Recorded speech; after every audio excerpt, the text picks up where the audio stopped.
Venom 2099 Origin Explored. Serving as one of the most formidable opponents of Spider-Man, Venom continues to inflict his wrath in Marvel 2099 as Venom 2099. Announced by Stan Lee in Stan's Soapbox in 1992, Marvel 2099 was an imprint on the Marvel Comics that showcased one of the possible futures of the Marvel Universe. Later, during the climax of Superior Spider-Man Goblin Nation arc and Amazing Spider-Man Volume 3 Issue 14, it was revealed that Marvel 2099 was a distant future of Prime Earth. In this future, the Venom symbiote, which has been evolving over the years, bonded with Kron Stone, a violent psychopath who enjoyed taking lives and killing families. Created by Pat Mills, Tony Skinner, and Tom Morgan. The character first appeared in 1922's Punisher 2099 Issue 1 as Kron Stone and later as Venom 2099 in Spider-Man 2099 Issue 35, published in July 1995. In 2019, Marvel launched the Venom 2099 series where, according to writer Jody Houser, the evolved Venom symbiote bonded with a girl named Alea Bell. Watch the video until the end as we explore the origins of Venom 2099. Before we go into our explanation, we have a very small request. If you like our content, then please support us by subscribing to our channel. This is a small click for you, but for us, it means a lot. Thank you. Let's begin.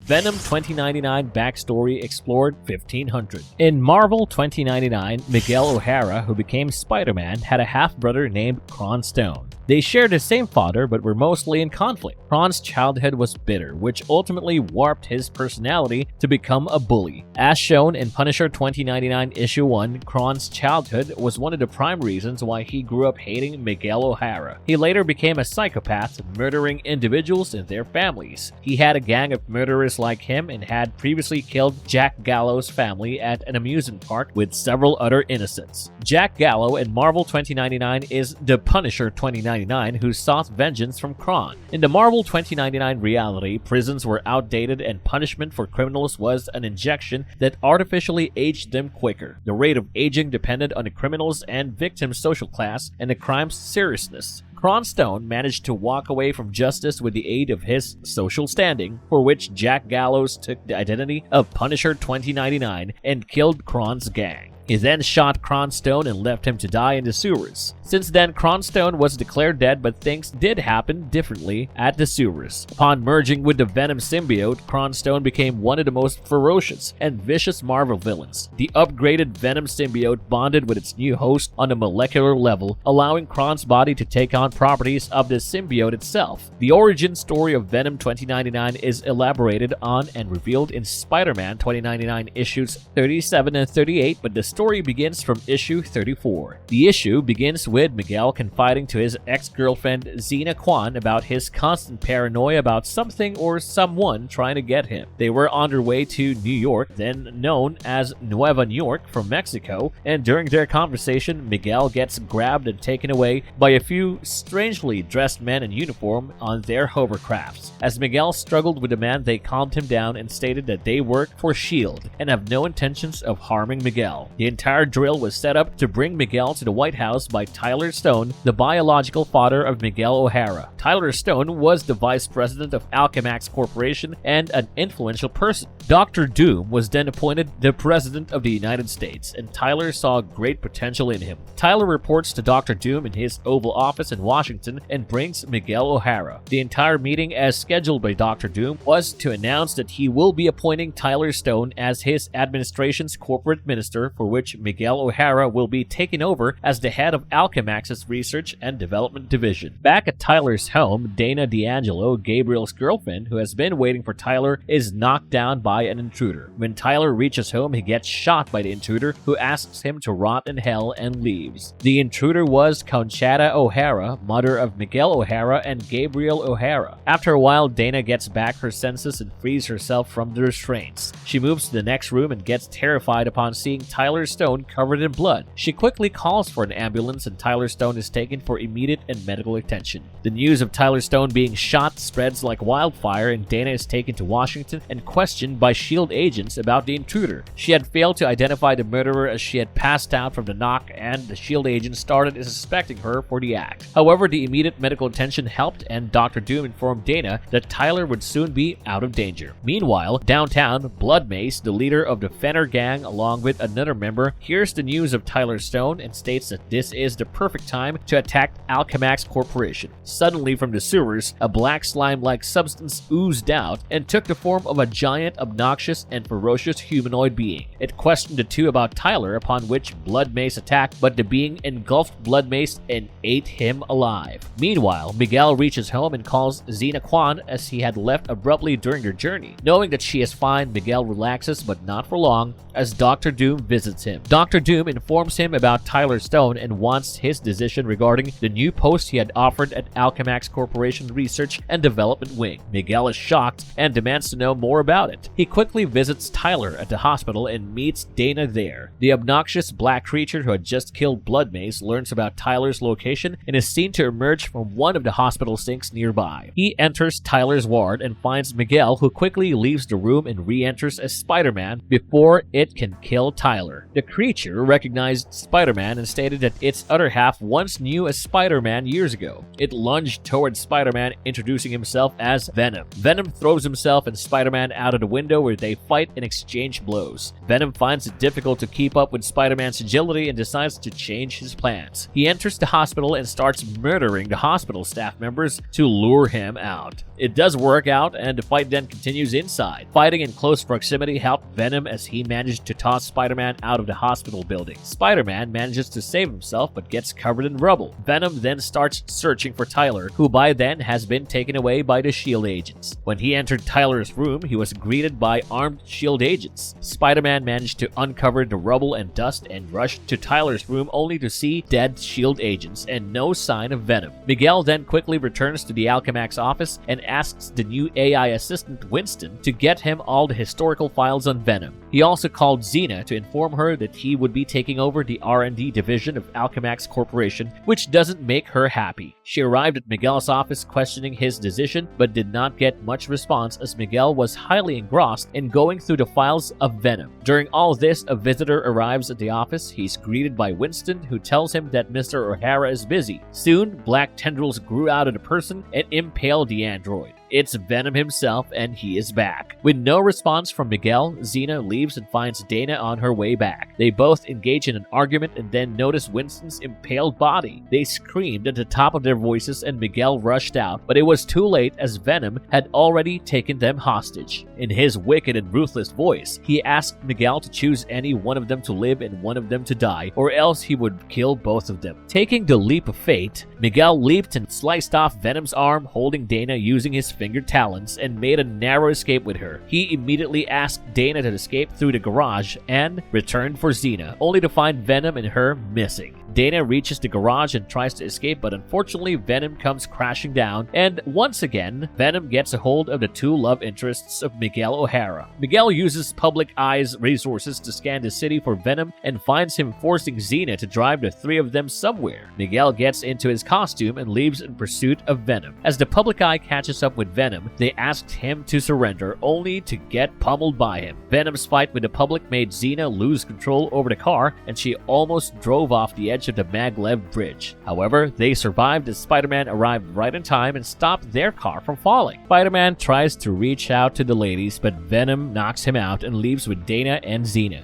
He soon takes refuge in Escaro Club, where following Venom, S.H.I.E.L.D. agents enter, followed by Spider-Man. They cornered Venom and opened fire, but only to realize that the bullets passed through his body without any effect. However, Dana was behind him and took all the shots that passed through Venom. Venom gloated at his victory and escaped through a crack on the floor. Spider-Man rushed to Dana, who was smeared in blood and was almost about to die. As Spider-Man cradled Dana's lifeless body in his arms, a S.H.I.E.L.D. agent asked to take the body. Losing his calm, Spider-Man slapped the S.H.I.E.L.D. agent on his face, who tried retorting back but was silenced by the others. Soon they all left and gave Spider-Man some space, who then finally spoke, asking, "Where is Venom?" While Conchita mourned at the death of her son's former fiancé, Gabriel was furious about the fact that somehow Spider-Man was involved. Back at the Alchemax building, Miguel involves his team of scientists to trace all information about Venom from the files. Much to his despair, they fail to retrieve any valuable intel about Venom, but luckily they had managed to isolate a sample of the slimy substance made of Venom, which they soon start to investigate. They soon learned that the substance reacted to sound and prepared devices to create concentrated sonic blasts to take down Venom. Spider-Man then started looking for Venom, and when he found him, he bombarded him with the concentrated sonic blasts. He finally gets his chance and beats the soul out of the monster. He soon realizes that there is a person underneath the symbiote. As the symbiote started to leave the host body, Spider-Man stopped punching him. Finally, when the symbiote completely left the host, Spider-Man was shocked to see the man behind it. It was his half-brother, Kron Stone. He is surprised to see Kron alive, and both him and the symbiote are taken into custody. The next day, Miguel reached his lab and seemed bothered by everything. He goes to the room where Kron and the symbiote are kept isolated and restrained. So far, Kron has not been cooperating with the scientists and openly mocked Miguel upon his arrival.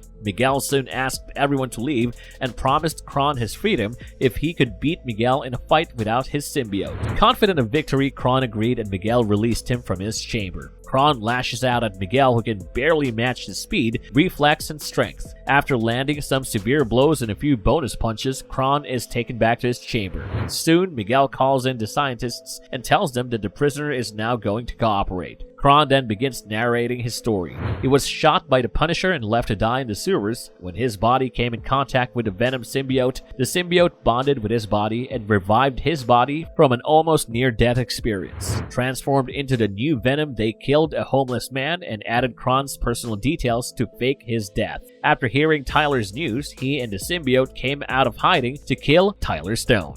What makes Venom 2099 so deadly? Venom is one of Spider-Man's most vicious and terrifying villains, and in this new era, he is no different. Venom 2099 possesses similar powers of Venom from Prime Earth, except for a few new ones. He could shoot strands of alien substance in the form of webbing and had superhuman strength and agility. He could shapeshift and even heal from fatal wounds with ease. Evolving over the years, the symbiote was granted acidic blood and saliva to its host. This add-on was imbibed from that of Xenomorphs, and incidentally, one of John Romita's design for Venom 2099 resembled a Xenomorph with a tail and spikes protruding from shoulders and back. Venom 2099 has a terrifying look and can be considered extremely deadly.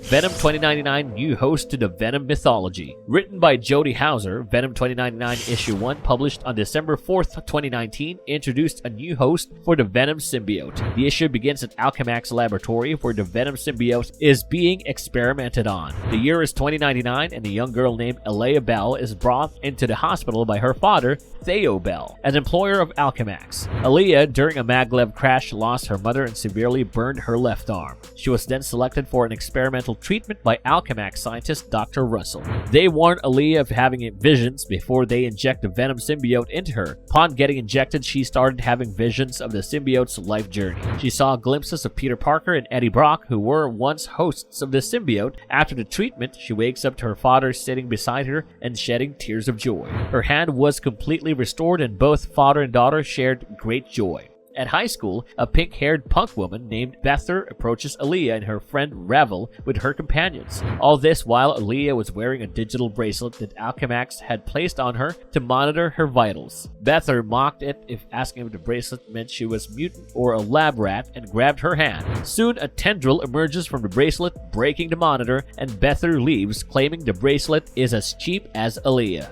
Alea took shelter in the school music room and lamented at the broken bracelet when a sinister voice spoke to her in her head. She spooked out and then found her left arm getting covered by some dark substances with razor-sharp claws. She covers her arm and manages to return home without trouble. Upon reaching, she desperately tries scrubbing off the dark material and then finally cuts it off out of desperation. Even that did not help, as soon a new hand emerged and crumbled the knife into metal shards. The voice then spoke again and said that they needed to talk. The voice tells her that it is a part of the Venom symbiote that Alchemax is trying to weaponize. In all ways, it's a trap for both of them, so Aaliyah plans to retrieve the rest of the symbiote from Alchemax. She breaks into the Alchemax building but is immediately confronted by two public eye officers. Being perplexed, Aaliyah tried giving lame excuses, but her symbiotic arm managed to take them down. Following the screams of the remaining fragments of the symbiote, they find one of the vials, but Dr. Russell shoots them with his plasma pistol. However, it was too late, as the slivers of the symbiote broke free and bonded with Aaliyah. Finally, after combining with the symbiote fragments, Venom is complete and cuts off Dr. Russell's arm for hurting the symbiotes. Venom offers Dr. Russell a choice of either deleting all files related to Aaliyah and the symbiote from Alchemax or being eaten alive. Dr. Russell deletes all files, but Venom still devours him whole. Conclusion: Venom 2099 is quite similar to the Venom we know from the Prime Earth continuity, although the 1920s version is vicious, evil, and ruthless. After bonding with a psychopath, the 2019's version was less evil, at the very least. Aaliyah Bell's relation with the symbiote is similar to that of the 2018 Venom movie. She too has an understanding with the symbiote and serves as a better and more sensible guide. This version serves more as an anti-hero, while that of Venom bonded with Cronstone was catastrophic. Bonding with a similar kind of host, Venom 2099 was as lethal and malevolent as Prime Earth's Carnage. We have been teased with a glimpse of Spider-Man 2099 in the post-credit scene of Spider-Man Into the Spider-Verse, and we hope to get a glimpse or appearance of Venom 2099 soon. If you liked our content, don't forget to leave a like and subscribe to us if you haven't already. Have a good one and be safe. Thanks, everyone.